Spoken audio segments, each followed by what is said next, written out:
there because we always talk about issues right here, and so sometimes we need to just enable ourselves, fortify ourselves. I think that's very important because when you want to talk Nigerian matter, there's a level of mental absorbance and emotional you need to have, or will I say an emotional immunity where you don't just decapitate and get yourself psychologically fractured, because we've gotten to a point when you try to analyze how you want to resolve Nigeria's problems, it feels cumbersome. When we talk about it, it seems it's easy, but when you talk to those who can do something about it, the democratic bottleneck is too much, or you hear some cabals, or you hear that there are some persons who deliberately don't want the system to work. So when you look at this means and you don't have the opportunity to do something, you now spiritually try to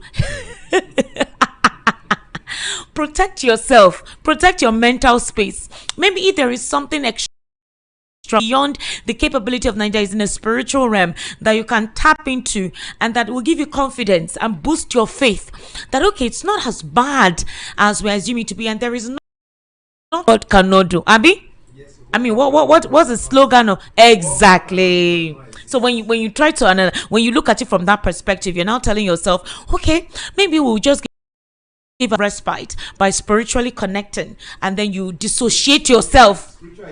Exactly, you dissociate yourself from what is going on. But whether we like it or not, it's only Nigerians that can help them. That is what we always tell ourselves, and that's what a lot of persons have advised.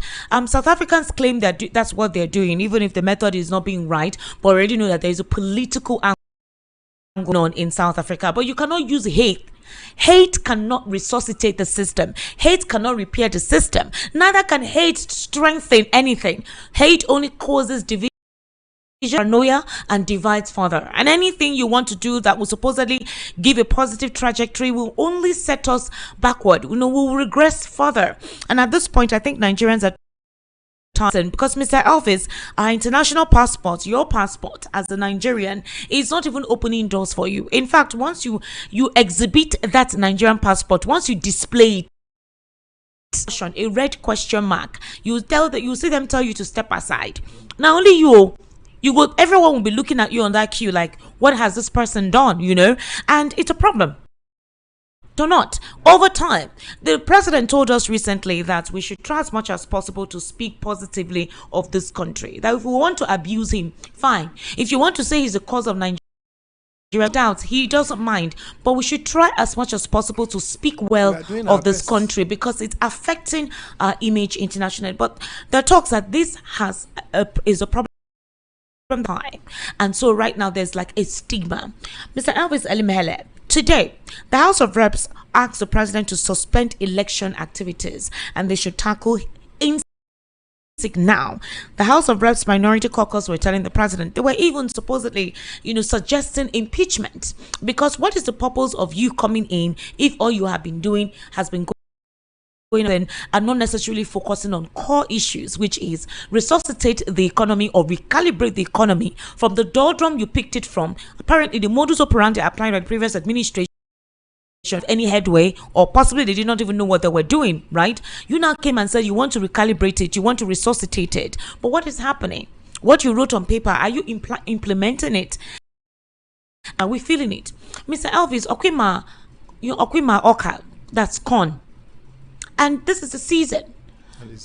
So island price is different from mainland price. Land 500, 600. On the island, you're hearing people sell one corn 1,002. Yes. This is our corn. I bought one in Ajao Estate when I was going home yesterday, 700. Can you just imagine? Go. Season. Something that 2 years ago in Abuja was like 120 naira, 150 naira. Yes. So how did it get to this point? And that's our staple food. So you won't drink akamu now. Which akamu is processed. Yeah. This is the corn that they just take from and corn, yeah. Well, so they process it from corn. So those ones will add price for the effort they went through the whole processing. They grind it. They exactly. grind it. And that's what children used to eat now. Yeah. Babies who are trying to start taking solid. Because you cannot even buy the normal baby milk. Do you understand? How can you afford it? And so what is the issue? People are not in the farm, Esther. People can't go to farm. I just told you that I was, I traveled 3 weeks ago. I went to my farm. The whole of that my farm where most everybody is, no new farm. There is no new farm. So you're saying people are not farming? People don't go out. They was just, I was asking those people that work for me. I said, people, he said, "Oga, people know they come out. Oh, no new farm. Insecurity." Yes, as opposed to insecurity. This time you are supposed to be seeing this maize we are talking yes, about, flowering. It's the season. It's the season. No new farm. People are always doing small subsistence farming at the back of their house, and they will not sell, Esther. They have to feed their children. No new farm. I was surprised. So this one we are talking about corn this year. By this time next year, the inflation that will be in this food inflation that will be in this nation, because no new harvest that is coming. By now we're supposed to be seeing new yam coming gradually. Do you know how much is a tuber? I bought 2-3 last week. I was buying one for 650. Can you imagine just one yam? For one tuber of yam. Not talk of a family of 7. Yeah. And holiday is coming very soon. By August, it will be the long-term holiday. Even the higher institution are going holidays now. My own one day. Oh my God. It's just like that, Esther. So we have not started. So if the National Assembly, if it's now they just woke up, that they have not seen that things have gotten decayed up, so be it. But you know why they woke up, Esther? All those of them that could not get the ticket. Exactly. They are the ones that are doing this. So if they all got the ticket, they will be singing their national anthem. Your mandate will stand. If, for those that didn't get the ticket now, they are feeling aggrieved. They are the few ones that you see that are calling themselves carcass. So don't let them bamboozle us, Esther. They know what they are doing. Nicole, I'm getting complaints that our audio is bad. You know, the audio is very bad. So please help out. They said the audio is breaking. I think it skips and then comes in, or it's, you know, if it's from the mic or if it's from the streamer or something. So please help us sort that out. I think I noticed that as well yesterday. Some of what we're keeping, and it's the same complaints we're having now. So please, we're streaming on YouTube. Technical, please help us sort out the situation with the audio. Let's know precisely if it's the mic placement. Place my mouth, I don't want to kiss the mic. Or maybe there's a wire or something from the headphone that is our color that I'm seeing. Mr. Elvis, you don't want me to be saying Esther, you know I don't so my brother. Mr. Elvis, it's not a funny situation we're going through. But the House is actually a press conference today. The National Assembly accusing the government of overseeing a dangerous combination of insecurity, economic hardship, and what they described as attempts to opposition through the judiciary while neglecting pressing national issues that need attention. I think the House of Representatives seems to really talk about the brunt issue. National Assembly. Yeah, and that's the red chamber. Yes. No. Why? Don't forget about that Akpabio also. You know, the man in the House of Rep actually contested the election and he won. Back door now. He never did primaries. Before we knew Akpabio was in the Senate, and before we knew he was made. It seems Akpabio is trying to hustle for the next dispensation. That's why you see the kind of he's having with Oshomole all the time.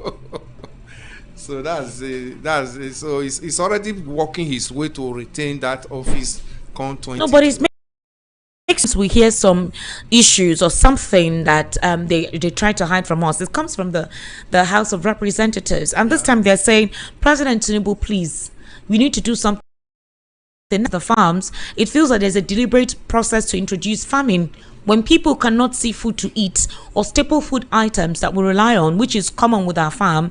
That's our farm produce, corn, groundnut, and these are cash crops that we even used to export. It was a way of generating revenue. So we don't have to eat, we cannot export, and to take care of something else, you know. So I think something needs to be done about it. Absolutely. Because it's already creating some form of conspiracy theory that some persons who want to introduce GMO into change as seedlings, that there's a process of doing that. So they will say, okay, with your GMOs, you don't necessarily need to go to farm. You can just create a small portion, something close to where you reside, and they'll give you some seedlings to grow those GMOs are not. That will further worsen our health situation. Do you This same understand? country that does not have a plausible health system is Yeah. going to be worse.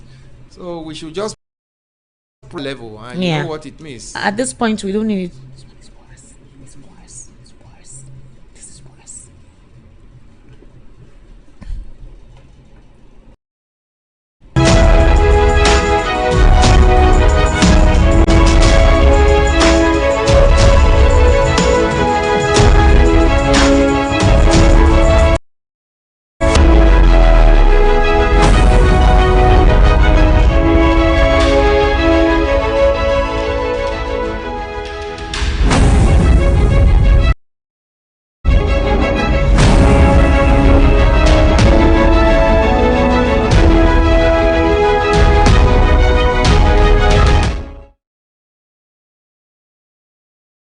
All right, sorry, we are trying to sort out the mic issue. That's why we're saying if we can change it to stop the whole skipping scenario. So we're testing which of the mics are better.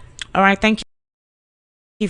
On Voice of the People 90.3 FM. We're currently streaming live on YouTube, so you can join us virtually to be part of the conversation at VOP 903 FM. I what is this? You know, recently some Nigerians were brought back. There's an exchange swap between Nigerians and Ethiopians where they brought about almost 100 and something Nigerians from Ethiopia, and it was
Honorable Minister of Foreign Affairs helped to release them.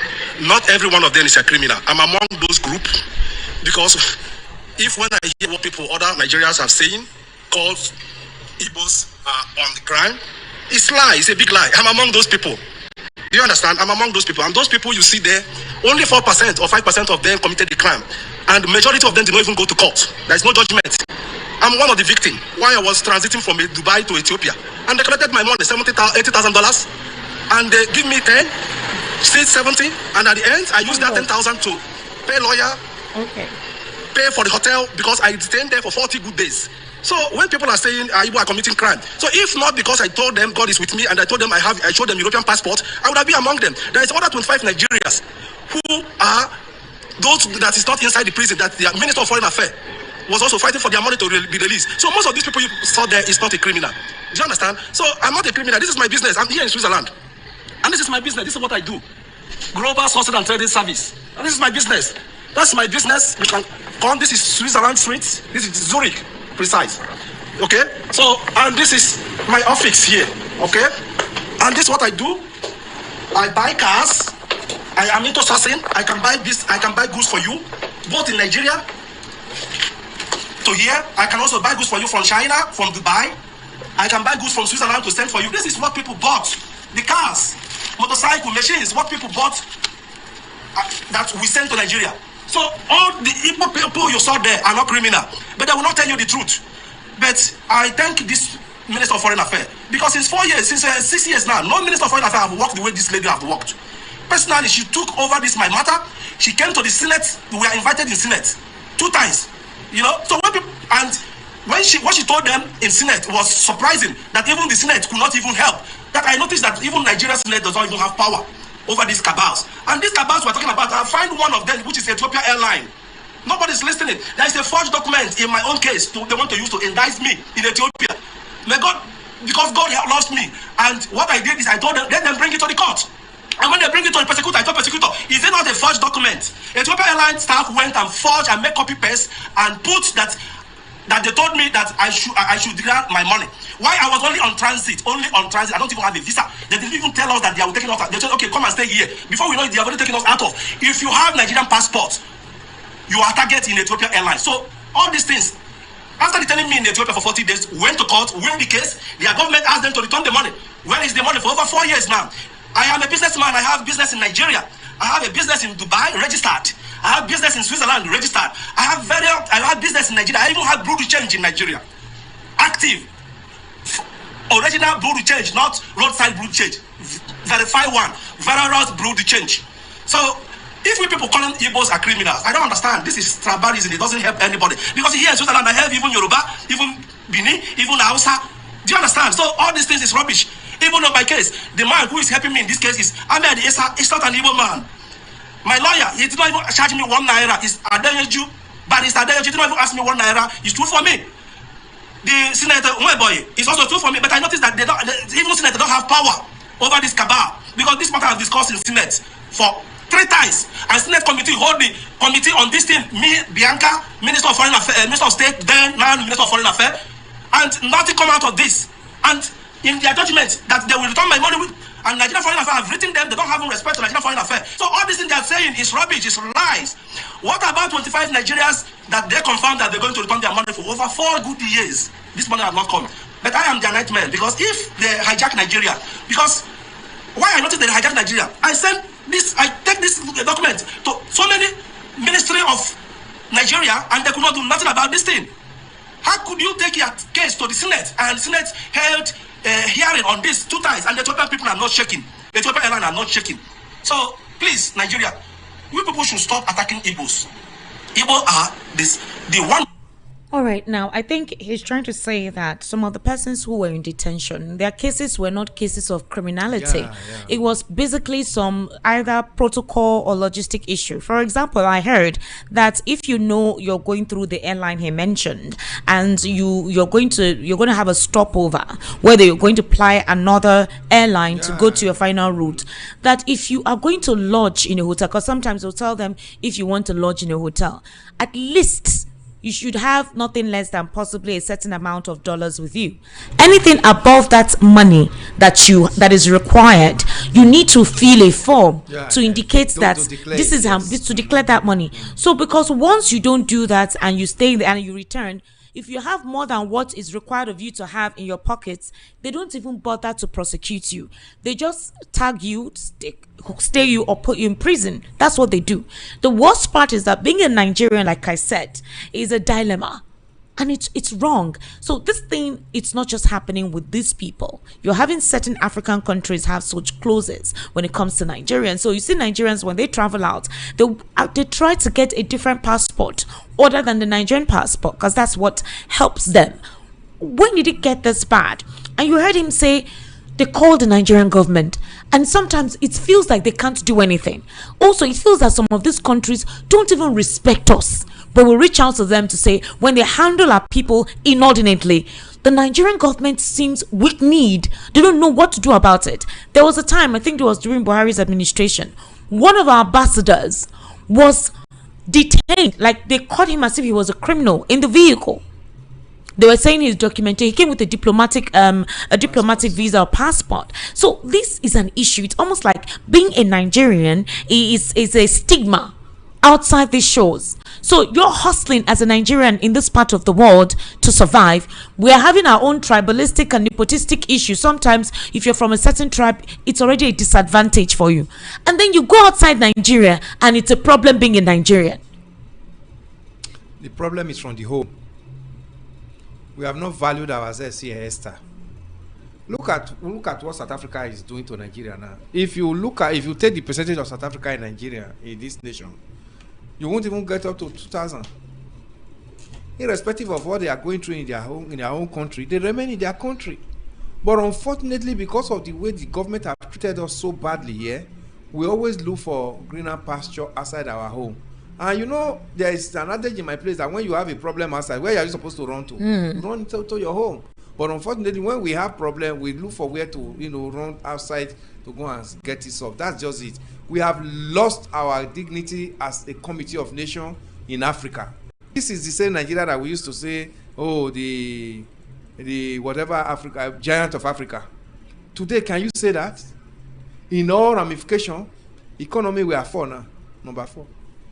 You know, during Goodluck Jonathan's time when we became the biggest economy in Africa. Yes. Today, APC government have plunged us to now become number 4. Today now, the same APC government has now made us to now become ridicule outside this nation. That if you are a Nigerian and you bring out your green passport anywhere in the world, you are automatically a criminal. Because of the way this nation has turned us to, the government of this nation has turned us to.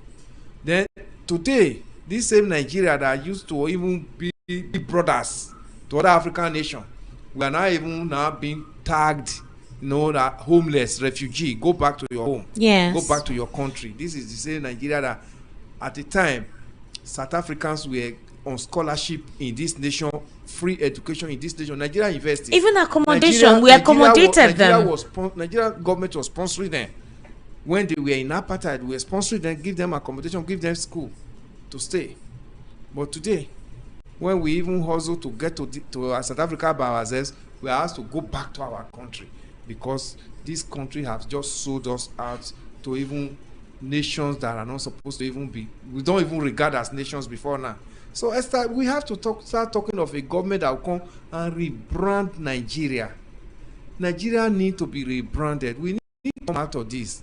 So when you now hear them telling the House of Rep telling the president today face governance, today starts.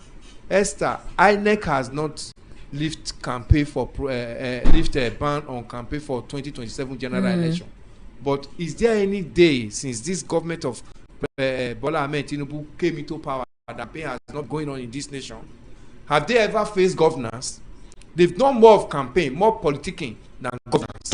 Yesterday, I think this Martins Osei guy went to protest for the release of those Oyo students. It was in Ibadan. I heard there was a counter protest. Yes, I watched it live. These guys have to even get machete and other things. I saw VDM carrying a digger on the street of Ibadan yesterday, to crush the counter protesters that were coming to attack. Okay, them. What were the counter protesters protesting? I don't know. These people came and said our children that went to school and teachers that are in dungeon that are in the bush, they need to be released. Then some other people feel that what they are saying is nonsense, so they need to be attacked. So all the rattle went and got machetes and digger and all shovel and all sort of things to attack them back. It's as bad as that you cannot even air your grievances in this nation. It's as bad as that, Esther. I watched that video live yesterday night. It's on Facebook and YouTube. It's as bad as that. Look at even when the governor received them, the governor spoke the truth. He told them how incapacitated he is. Is it psychophancy or what? Because that level of psychophancy by those who came to counter protest doesn't make sense. These children is getting to a month that they've been in that captivity. The former spokesperson of the Nigerian military died in the custody of the terrorists. The terrorists brought the wife. I heard they brought her, and they allowed them to go until the army came and decimated them. I heard the army did their own counterattack. But the thing is, Nigerians were applauding the Nigerian military for doing that and saying, you know what, when it comes to these guys, don't care about those who are within the environment, but they say can't apply the same strategy because of these children. There are 2 years, 4 years. Don't we have all these SWAT sniper teams like Navy SEAL? I mean, American movies, and they know how to penetrate silently and do this silent shooting. Esther, you are talking of nations that are ready to be nations, not Nigeria. Esther, insecurity has started. It's been in this nation for 16 years now. we have not made preparation that it may get worse. So if it get worse, how we are going to tackle it? That's where we find ourselves now. It has always been, when the president was coming, he told the world that he was going to, put more boots on ground, and feed them with agbado and all that. Today, that's the only one we know. Recruit and bring them in. Whether these young men that are brought in are being decimated by the terrorists, nobody cares. But the modern warfare today, Esther, is fought with technology more than even boots on ground. Since America started attacking Iran, how many American soldiers are in Iran? How many? The whole of decimation of Israel decimated the whole Hamas and the Gaza. How many Israeli soldiers are inside Gaza? This is what we should be talking about, but we have not made our home comfortable. All this while we only come and give out budget for defense, and some people will not corner the budget, and at the end of the day, they will even get a national award. At the end of the day, we just saw what happened on June 12th, Democracy Day. Go and look at the names there. So some of them are even getting national awards for even being national security advisor and siphoning the money that was meant to fight the insurgents, into their pockets. They were rewarded. So these are the things that are the world are looking at about us, that have made us now to become like, we are non-entities before the world. That's what is going on. We are not serious Nigeria is not serious for anything that is for any serious issues. We are not serious about it. It's quite unfortunate. Yeah. Because Mr. Elvis, I think earlier today we had issues with in Kaduna State where terrorists came in there and did what they know how to do. They killed and displaced persons. But we also heard in Niger State, same today, Nigerian military stormed terrorist den in Niger State. They destroyed their hideout. This was troops of Forward Operating Bases FOB Audu and Babana. They conducted a fighting patrol around the Saminaka Canal General Area in Borugu local government area of Niger State. And security expert Zakazola Makama disclosed in a report where he posted on his official X handle today. So these events stretches the Nigerian military thin. There are complaints about them being stretched thin. See a terrorist attack that took place in Kaduna earlier today. Person murdered in Niger State. They stormed the hideout. You will now see them do a counter attack in other communities. It's become a situation where these people are using the Nigerian to play SWAT. That is this card table. Yeah. They are playing draft with their lives. You see, I'm afraid that what we are seeing, Esther, I'm praying that the Nigerian military will be able to handle this matter before the 2027 general election, because if it continues in this manner, how many communities will be able to come out to vote, or will even be in their respective home with their PVCs to exercise their votes before 2027 if it continues in this manner? Because we're already seeing. So I watched a video where a whole community, only one person is left in the whole community. Jesus. In Kwara State, the task force that visited like a village. A whole village, only one man. The task force visited the village and they met only this man. In fact, the leader of the task force even gave 10,000 naira that day. The man said he goes to about 2 villages off to go and buy food, and he's the only person. He even said the previous night he heard people came to the village, but there was nobody in the village. Only fowl and goats, and only himself in a whole village in Kwara State in Nigeria here. I watched it. So you cannot imagine the level, and this is the same terrorism that when Lai Mohammed was the minister of information in this nation. What did he say? They have been decimated. Now, even this former chief of this is Lai Mohammed State. This Kwara late State. spokesperson also made the same statement. Even the new defense minister now says 70% they have won this war by 70%. But I don't know where they get their figures and where they get their data from. Is it different from what we see online? So the same way we watch them. And your governor said he doesn't mind if they abduct him. They doesn't mind if they abduct him today. He said there is no vacancy in Aso Rock. Even if they adopt him. He said I made that statement twice. Yes, what now happened? Some schools are closed down in Edo State now because terrorists wrote a letter that they are coming to kidnap some children adopt some children in some of those schools, and now he already closed some schools in Akoko Edo, and that's it. After he made that statement, then look at what now followed, Esther. Then today, I think yesterday, they discovered a ritual camp in Uromi. Ritualist camp in Uromi. That one is trending in Edo State. So you can just look at what is going on. At the end of the day, we have sitting governor who has what they call it, security allowance.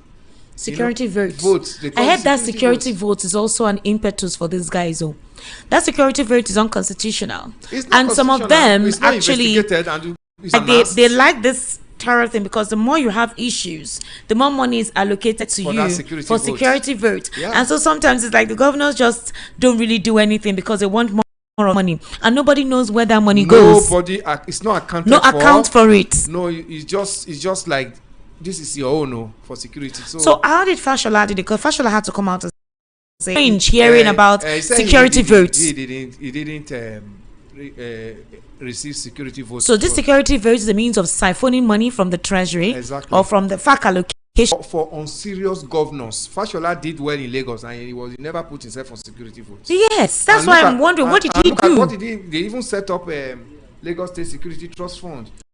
Fashola did in releasing vehicles, telecommunication gadgets, even renovating police stations and all of that, giving them, even there were some police stations without generator, phones and all that, giving them all this, but it was not security votes.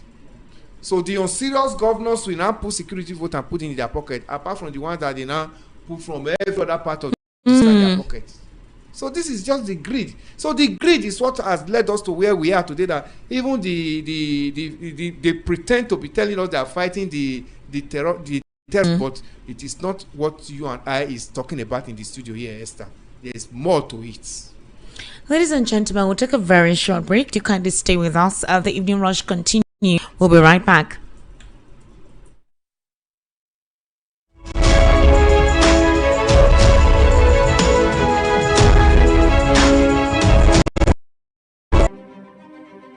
Lagos, are you ready for an overflow like never before? It's the Interdenominational Hour of Revival Lagos and the Ministers, Leaders and Big Conference. Hosted by Bishop David Abioye, get set for a divine encounter with the theme Exceeding Grace. Grace that breaks limits, grace that lifts you higher, grace that changes your story. Date Thursday 25th to Friday 26th June 2026. Time 9 a.m. and 5:30 p.m. daily.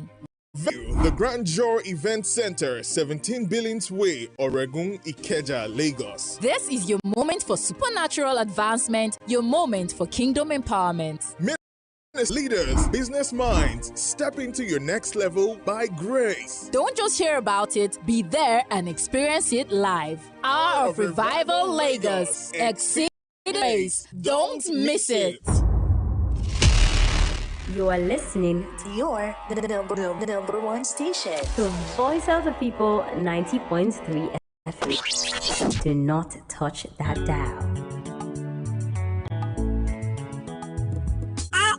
House dey dark and NEPA bill dey choke. E dey worry you as e dey have business. So much on don come. Imagine say you wake up for morning, light no shake, fridge don block, business no get wahala, everything dey okay. No be dream o with your Haku.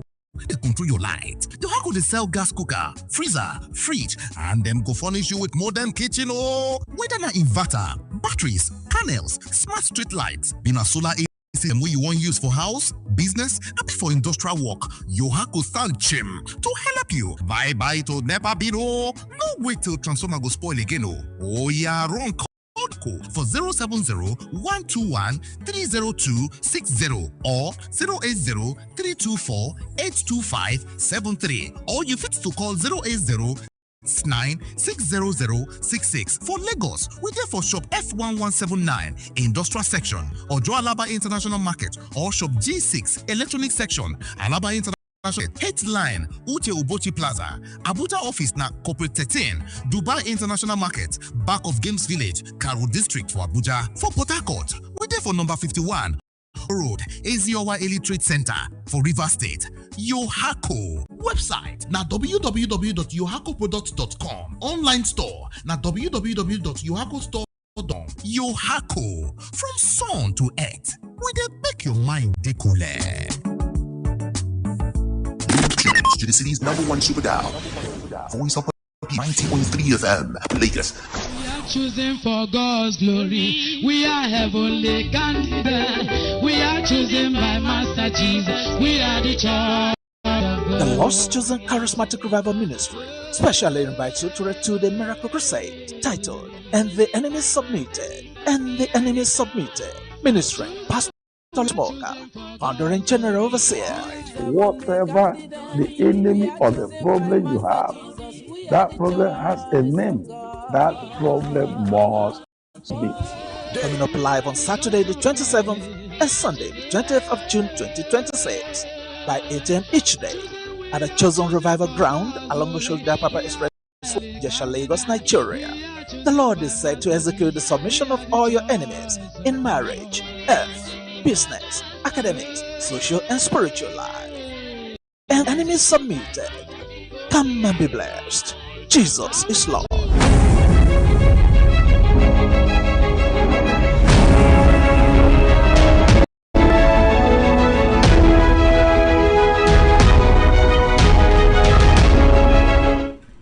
All right, welcome back. Thank you for staying with us right here on Voice of the People.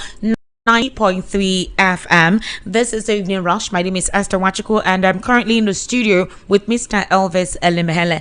Mr. Elvis, I hope you're okay now. Yeah, you're good. Very good. Now, you know that the NYSC DG has warned core members ahead of 2027 to stay away from politics. But most of these core members are used as INEC ad hoc staff. Election is part of the politics in the country. They use the INEC the NYSC core members for when it's time to do orientation. They use them to do orientation, do what you call electoral civil responsibility, where they teach people about the ethics of conducting themselves and how to go about their voting, acquire their PVCs and all that. They use most of the polling unit on that particular day. So in what way do you want them to abstain from politics? Politics forms policies and decisions that is basically every member of Nigerian should participate in the economy and dialogue about economic policies. So what do they mean by saying that core members should not participate in politics? He said they and caution them against participating in political activities as preparations gradually begin ahead of the 2027 general election. So if they use NYSC members as INEC staff to partake in the electoral exercise, is that not politics enough? No, if they are on political duties, responsibilities, is different from thinking and politics. What he's saying here, that they are not supposed to be, campaigning for a particular party, going out to now begin to act like for a political party, but they can be used for electoral duties. No, but they're saying that this is what he said. Yes. Do not associate yourselves with political parties through campaigns, Exactly. rallies, mobilization efforts, yes. or any other political engagement that could compromise the integrity of the scheme. Exactly. Being part of the ad hoc staff to at the electoral exercise, is that not a political engagement? Electoral duties. Okay. They can participate. All right. In electoral duty. That's like. But you know that they usually feel the brunt of any electoral sense, more practice or repercussion. Yeah. Because Nigerians are, because of these toggery things. Did you see what happened in 2023? Yes. Did you see further videos from Rivers? How they were asking core members to change the results. Some of them said no. Some talks came and shot at the core members. So if you're going to use these guys for these activities, what's the protection formula?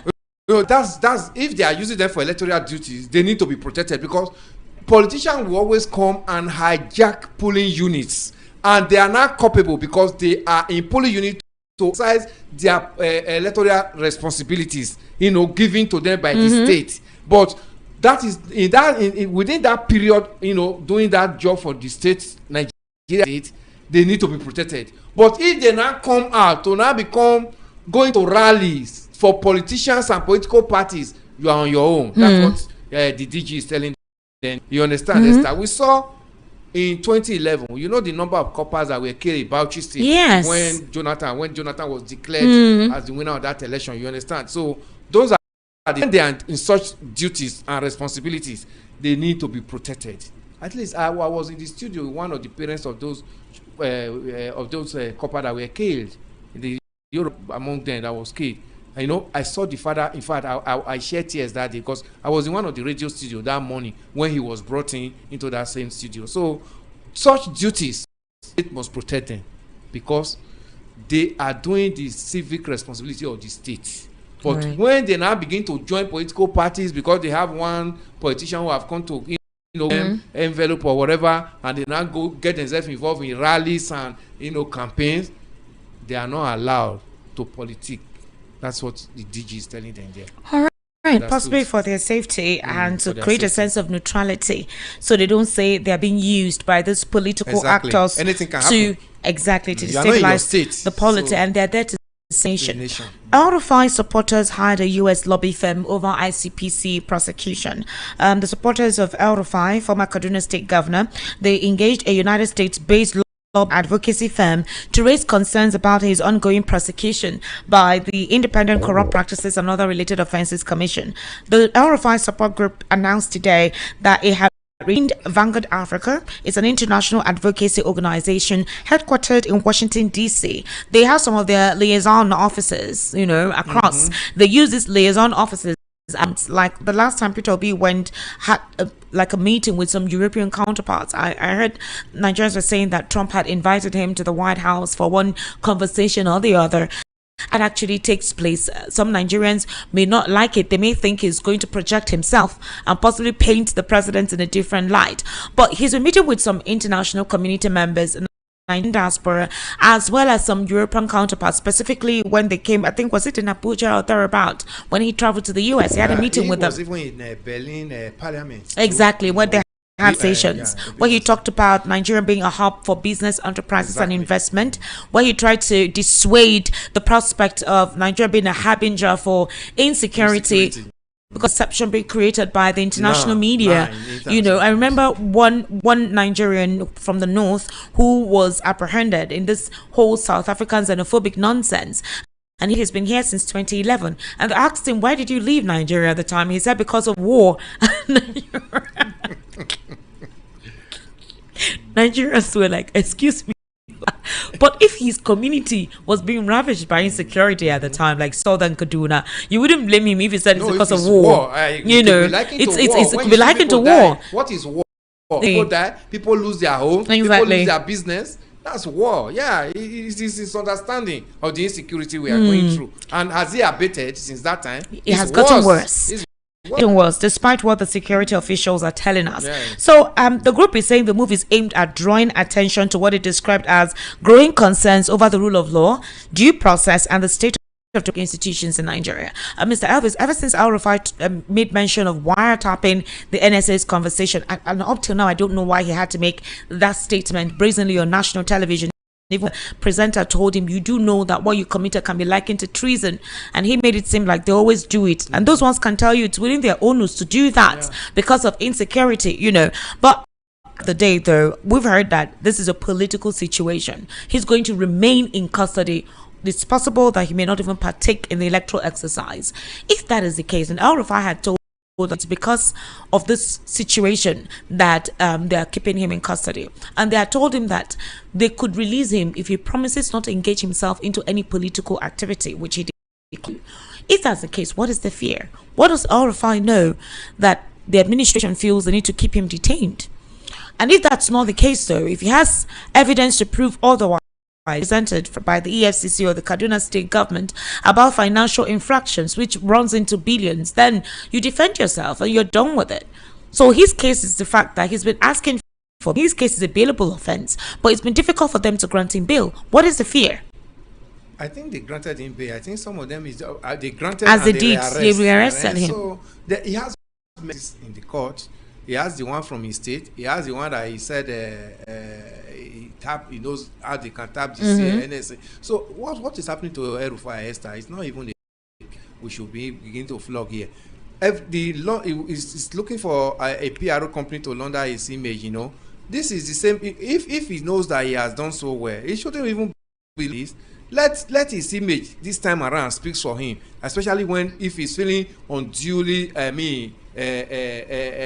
taken out of the society by this government, wanting to be free, and he feels that my freedom is being maligned because I'm a clean person. Let his image speak for him. But this international community, in fact, because Nnamdi Kanu too tried this route, but most times they feel that having to use the international communities and agencies helps to broadcast their situation. And they think because they feel that the administration is concerned about foreign perception. This administration, they're very concerned. You'll be surprised that the president may not grant journalists a media chance. Go to the UK. No, Buhari was doing or that. to the US. Buhari's time, he speaks abroad. He Or doesn't with speak to BBC. Nigeria. Yeah, most times. He speaks abroad and he didn't speak to So Nigeria they are very conscious of how this foreigners perceive them. So is it possible that that's the kind of wit they intend to apply to draw attention to his case? They are looking for a kind of sympathy from the international community. But is there any country in the world that somebody will make statements of that caliber that the country will not pick him? That's that the national security advisor of your country, you know how his phone can be tapped? Is there any country in the world? That was weird. I don't know why he went and made that statement. And he made it proudly, because I watched that interview proudly and boldly. So if it's for his sin, let them go to the best PRO company in the world and let them begin to find a way to launder his image in a better form. Everybody knows that is an offense. And it's not just, it's against the state, especially for a country that have this kind of insecurity that we are going through now, this insecurity that have almost crippled this nation. And somebody is telling you that, look at Nuhu Ribadu as a person. Look at the office he occupied. That National Security Advisor's office belonged to Nigerians, not Nuhu Ribadu. Anybody could have been there. So if you have issues with Nuhu Ribadu, you cannot come proudly and boldly to come and tell the world that we know how we also tap his phone. I mean, the state as a country, Nigeria as a country, must allow law take his course on him. All right, let's move on to political parties. You already know what is going on with the political parties and internal wranglings. I even wanted to start up with a monologue of how this has always what you call pre-election litigation, which obviously is an encumbrance on our judicial institution. So after this election, I see the courts being encumbered with a lot of litigations, and to start from the primaries and those who were eventually selected, and it has always been like this from time immemorial, especially with direct primaries. There are always issues that result from that. Well, in the NDC as a political party, they're trying to do something different, where there will be repercussions for certain decisions, unlike what happened with the APC, where persons defected from their political parties joined the APC and there were no repercussions and their seats were retained. I mean, we saw all of that nonsense from last year. This year, if not for the INEC deadline, you'd have still had more defections into other political. Chinda, the minority leader in the House of Rep that became a APC candidate for Rivers, he just defected after the break. You can imagine. Even after he has become the APC candidate before he came to defect. Anyway, the NDC asked their party members to sign an affidavit oath. Peter Obi, Rabiu Kwankwaso, and a lot of the party delegates are members of the party. Now, the NDC defended their decision to compare candidates seeking elected positions on its platform to sign indemnity and affidavit forms before receiving the party's ticket. In other words, Peter Obi and Kwankwaso have signed this. In other words, don't win the election, it doesn't mean that you automatically defect to another political party, or you use a party as a special purpose vehicle, and then when it doesn't suit you anymore, your political ambition attained, you would decide to leave. Right now, anyone who is inside there is locked in. So what they're saying today, the NDC Director of New Media and Strategic Communication, Abu Agada, said the move is aimed at curbing the campaign and political prostitution. Now, Theo is somebody that has always spoken. He was an Atiku boy, also an APC affiliate. I heard him on a space 2 or 3 days ago. Theo is now the media spokesperson for NDC, but he's finding it difficult right now to promote his principles because of all the things that he has said about the party's current presidential candidate and the supporters of the party's presidential candidate. But it's politics. You need to get yourself out of your personal dilemma. So he has not really been promoting the principles of the party, but only promoting the NDC. He keeps saying his own job is to promote the NDC and not the party. And people are saying this was done because of Mr. Peter Obi and others who are known to always defect from one political party or the other. Now, there was an interview that Peter Obi was currently part of with Rufai Oseni, and Rufai Oseni said, "You are known to always leave political parties anytime there's an issue.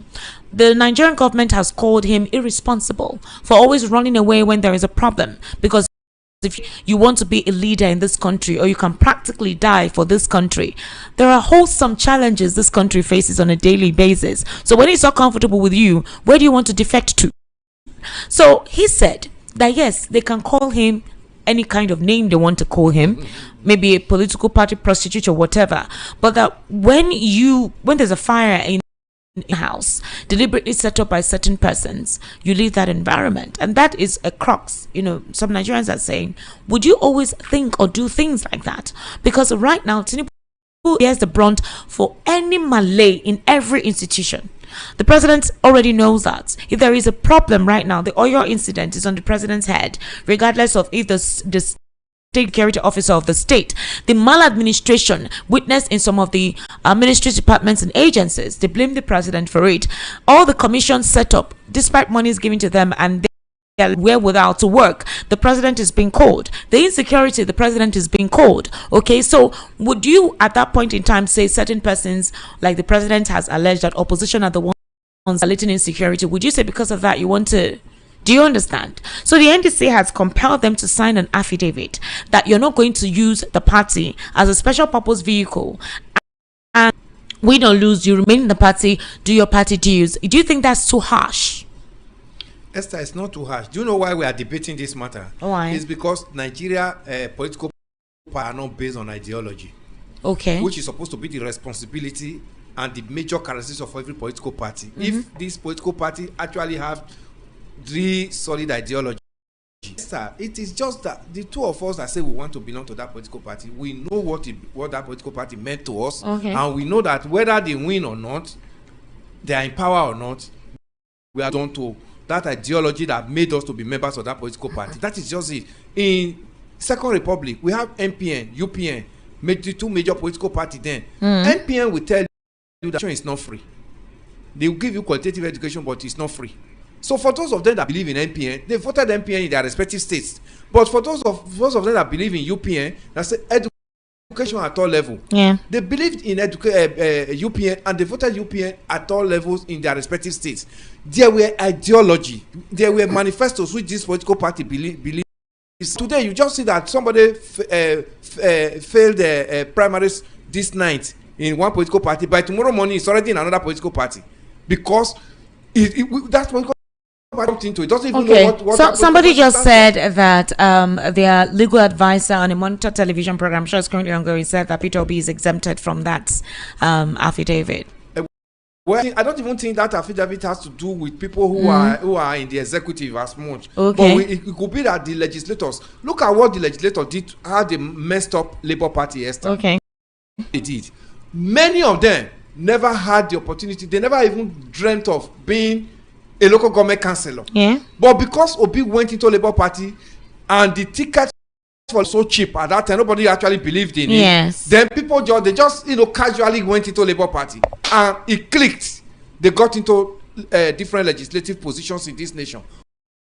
The first person we saw when the president won after his election, he has not even been sworn in, president-elect. He invited the legislators. One of the Labour Party legislators meeting, he came out and was eulogizing the president. I never knew he was this intelligent. I never knew he was this sound. You remember that legislator? Yes. Labour Party quickly reprimanded him and said, "Come, this is not why you should be, even though you attended that what we expected of you." He seized noise. But when they got into the house, when they now started receiving 160 million vehicles, SUV, tinted glasses and bulletproof, bit change, Esther. Here we are today.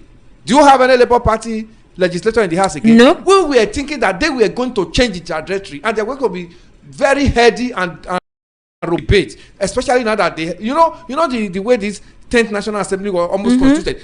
All the political parties have legislators. It was not just APC alone. APC, I know they have little majority.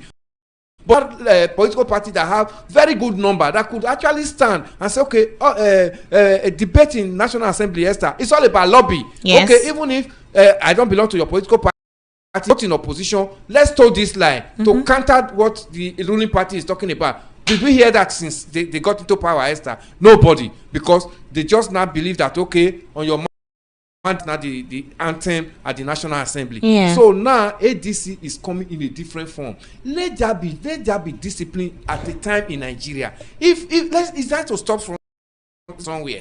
Now, if you have our ticket and people vote for you because you belong to us, and you get into that National Assembly, and tomorrow you want to rubbish us, we will collect you and make you to become an ordinary citizen. You cannot go to that party and go and contest, and if you win that same seat, so be it. It's not a new thing. It happened in second. Sule Lamido was in PRP. He left PRP for MPN. PRP collected their seat back from him and said, go and contest in the new party. If you had the popularity and you win it, come back to the house. Do you understand, Esther? Yes. So this discipline that has to start from somewhere, because the way this 10th National Assembly rubbish Nigerians and who believed that, we have gotten our candidate, and this is and believe that this candidate belongs to our party as expected, and they got into the house and became something else. Look at Ned, the man from my state, Edo South. Ordinarily, that man couldn't have even won the person that was in charge of Natasha's matter. Yes, look at him. He got into the house and became something else. Then. So if NDC is starting this, let me tell you, it's NDC today. I'm telling you that tomorrow some other party may even copy what NDC has done now. Do you understand? NDC should start and begin to bring sanity into the system gradually, Esther. It mustn't be an all-common affair that what we saw with PDP, we are not seeing with APC, then another party will come to from that manner. Today, nobody can speak of any legislator from Labour Party, and these are the legislators that ride on Obi's popularity to get into power. Of them did. Today, they abandoned the party, they abandoned Obi, and now they thought it was going to be Uhuru when they jumped into the ruling party. Many of them lost their ticket. Where is Ned Mason today? He's not. He didn't get the ticket. So they bamboozled them party today, and they pushed them aside because they regarded them as, you are not a freeborn of this party. We just adopted you. You are an adopted child in this party. So let us first freeborn who are members of this party that bear the name of this party naturally before we now begin to consider you. Many of them are the ones that you see that are not singing different tone because within this. I think the NDC wants to prevent where they use Peter Obi's wave exactly to do win elections. Party. Everybody, use your strength to achieve it. Because you cannot come and use Obi and Kwankwa Sona to get, and at the end of the day you get in and now pay a blind eye to the party that brought you to power. Exactly. Who were you before now? So I think this is good though. For me, I support it. If you don't want to eat, don't bother to wash your hand. If you wash your hand and you want to eat, you must eat with us in total. That's what they are telling you. Yes. You must belong to this party with all your body and your soul. Not coming in to come and rob Peter to pay Paul. NDC said no way. Yeah. Sign it now. We assist you to get your ticket. We assist you to get to that position, but you must not rubbish us as digits. All right. In the same way, I'm sure you heard since last night where the appeal court blocked the judgment for INEC to deregister ADC and 4 other parties, and this is part of the reality. They were saying Justice Peter Lifu ought not to have, ordered for the deregistration of those parties, considering the sensitivity of our elections at this point in time. For FDP national chairman, the INEC has recognized Sadiq Gombe as the SDP national chairman. What happens to Adebayo that was mentioned as the presidential? Sadiq Gombe, is he not the one that is Adebayo? Is he not the same camp with Adebayo? With Adebayo, it's official because we're hearing that. Gaban, the other Gaban that has issues, that has the so the candidate is officially recognized now by INEC. So there is no issue about a faction. No. Adebayo is the official presidential candidate of SDP. Sadiq Gombe's camp. The other Gaban that was there before he has he was fraudulent. He has some fraud. He did some anti-party thing. That's the one that is in court and saying no. He's still the chairman. But I think that the organized Sadiq Gombe's fashion. Yes. And that's the one that is in their portal. So, but for the judgment, Esther, yesterday, in our morning show, the VOP this morning, actually judgment was not going to get anywhere. Because, yes, I said the judiciary will not be part of those that will truncate this democracy. Because we saw the rascality in that judgment. Yeah. Yes, this kind of rascality, Esther, in 1993, as celebrated as June 12 election, we saw that 2 days to the election, late Justice Basi Ikpeme gave this kind of judgment and said, by ABN, Association for Better Nigeria, which was headed by Atozeripe, then, and said 25 million Nigerians said the election should not hold.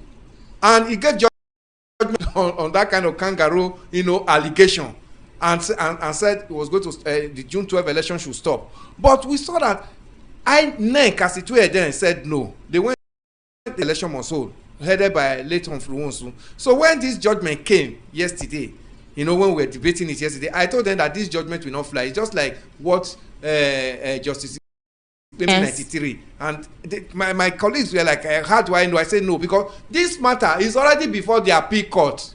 And the appeal court has adjourned this matter and say, hold on with this matter until why will a lower court now begin to entertain a matter that appeal court has already put a state to and say exactly. Hold on. So I mean, judiciary has it become so bad with judiciary that it happened with hierarchy of courts? It happened with Nnamdi Kanu's case. I read that any judgment from the Supreme Court is final, and for the Supreme Court to now refer his case back to the Federal High Court, to a lower court, that's afresh. Like you're telling them to start the process afresh. So it's this technical ambiguity that is coming in the laws that makes the processes difficult.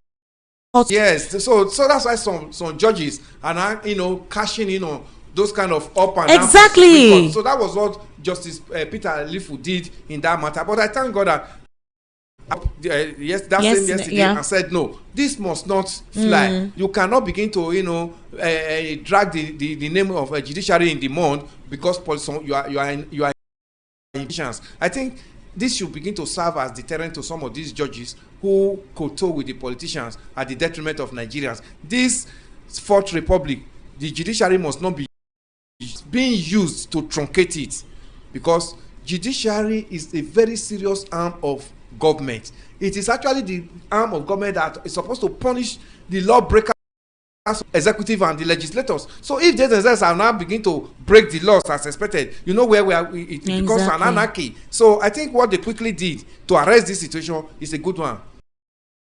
Apparently, a review of Nigeria's foreign trade data has revealed that Nigerians spent 20.4 billion naira on the importation of umbrellas, sunshades, headgear, footwear, related products within the first 3 months of 2026. I was shocked when I saw whips. I was like, what kind of whips?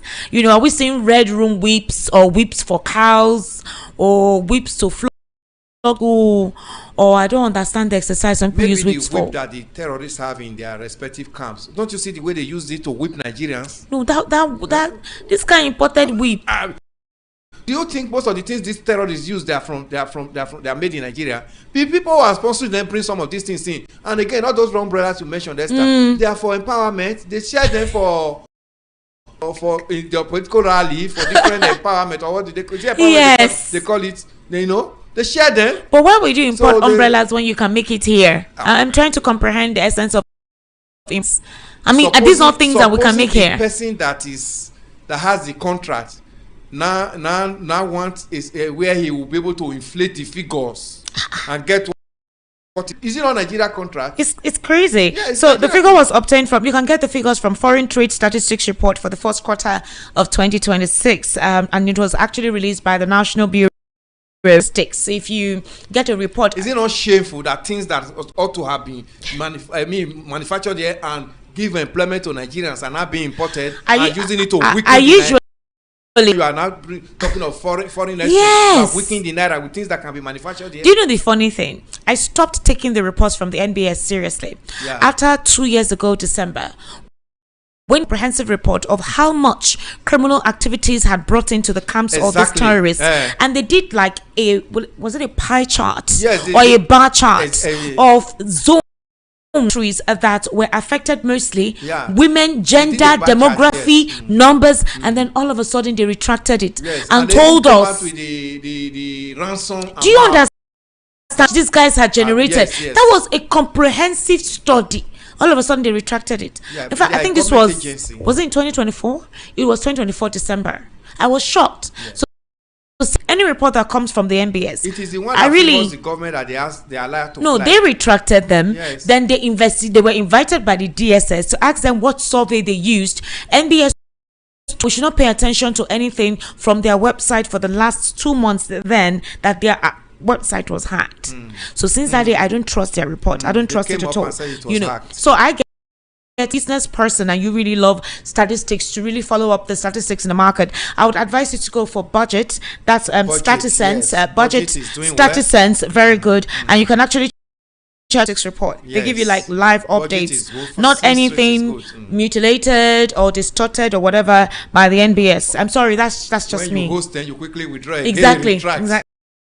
Report with those business stats. So the expenditure covered imports classified under categories including headgears, sunshades, umbrellas, whips, footwears, other unspecified products. Latest import figures comes amid continued concerns over Nigeria's dependence on imported consumer goods, despite repeated calls for increased local production and industrial development. Why are we not encouraging local production? And is it that when you do something locally, people don't trust the longevity of that product, or they prefer for you to say it was brought from Thailand or US something? Yeah, we have that inferiority complex. We have it, number one. Even this one that they are, pretend to be brought abroad.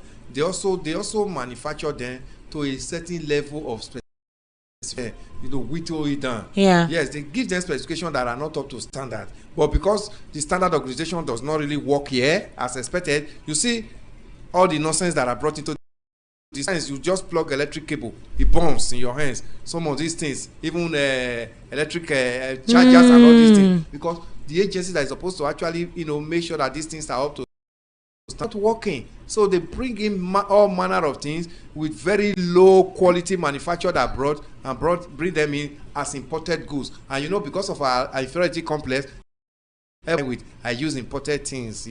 This is from so country. But go and look at the quality. Most of those things they bring in here, they don't use them there because the standard organization of those countries will not even allow them to learn the country. But because they manufacture them, pack them and ship them down to this place, they are not bothered. Somebody just said that. I said there's nothing we cannot produce here in Nigeria. I mean, anything, including nuclear weapons. We have all the raw materials in Nigeria, but it's been exported to foreign countries. Yeah, the same way we export our oil. We just extract. We exploit the crude and send it abroad. Do you know how many byproducts that are in crude? Telling you. At the end of the day, we now begin to bring only petrol and bring only diesel and bring only aviation, kerosene, every other thing that is embedded in it, all the polymer products that are in it, we don't ask for them. So that is just it. Finally, though, former Minister of Petroleum Resources James has been acquitted of all 6 bribery charges brought against her in the UK. This was a jury at Southwark Crown Court in London. They returned a unanimous verdict of not today after a 12-week trial that examined allegations of corruption during her tenure as Nigeria's petroleum minister. Obviously, she served during the administration of former President. The jury reached its decision after 46 hours of deliberations. Prosecutors had accused the former minister of accepting,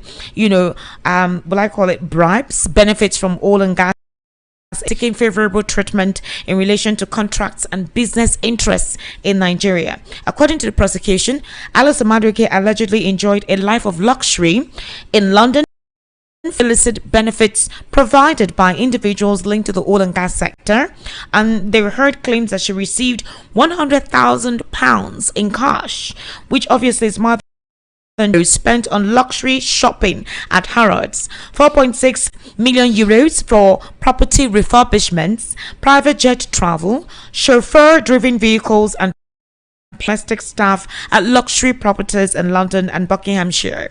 So the prosecution alleged that the benefits were provided in exchange for influence and favorable treatment while she served as. So Alison rejected all the allegations of wrongdoing. She told the court she never sought, requested, or accepted bribes and did not abuse her public office. Anyway, does that stop the EFCC in their prosecution against her? This is in London.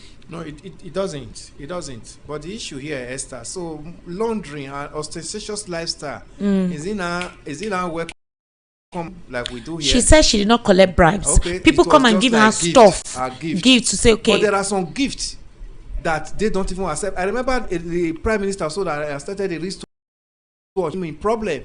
So some of these gifts that are mentioned here now, because it's become Nigeria matter now, it's no longer an offense over there. Well, if we have a good prosecution the judiciary work as expected, who would have been celebrating another country to try somebody for us who we feel he has contravened the laws of this nation? Unfortunately, when James Ibori was here, we with him until he got to that side. He was trapped. So we're also thinking that the law over there would have been able to trap this anywhere. Well and good, we have to fix our hole. This is what we keep saying. Let us have a system that work. Let us have system that work, not individual, Esther, so that when things of this nature happen, we'll be able to actually use our own laws to actually, this person is guilty or not relying on have they not discharged her now? They've discharged her. So all that we have been talking about her here, this has been ever since she left Nigeria. Plus all her seized properties, stuff found out. Buhari's administration, you remember they raided her house when they said the goats and everything, jewelry and all.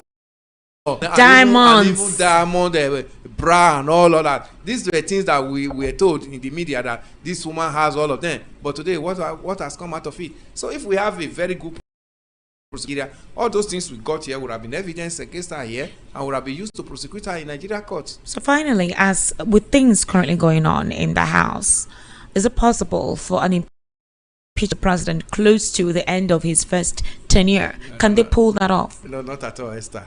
It's just the aggrieved person that in the National Assembly that didn't get ticket.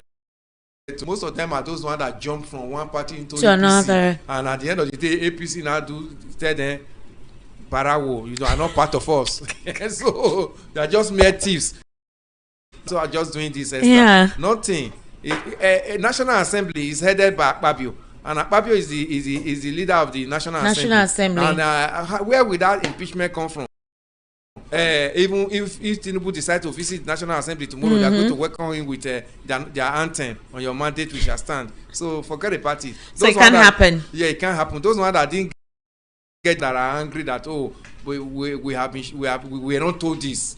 Because what they believe was that as soon as they get into APC, it's an automatic ticket for them to get back to the house. Remember, visited. I don't know. I think it was the last visit of when the Speaker of the National House of Assembly was practically begging Tinubu to actually give a kind of most all of them should come back, get their ticket back. Benjamin Kalu was begging on behalf of his colleague, and he never turned out that way. So I think those are the impeachment. Now today they break.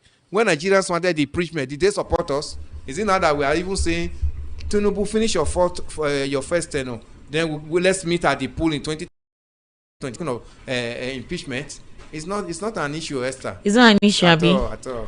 All right, ladies and gentlemen, let's take your reaction. Obviously, calls and WhatsApp messages. Just go straight to the conversation. Go straight to anything you want to react to, add or contribute or contradict. It all depends on you. So the number to call it very slowly because you guys complain that I call it very fast.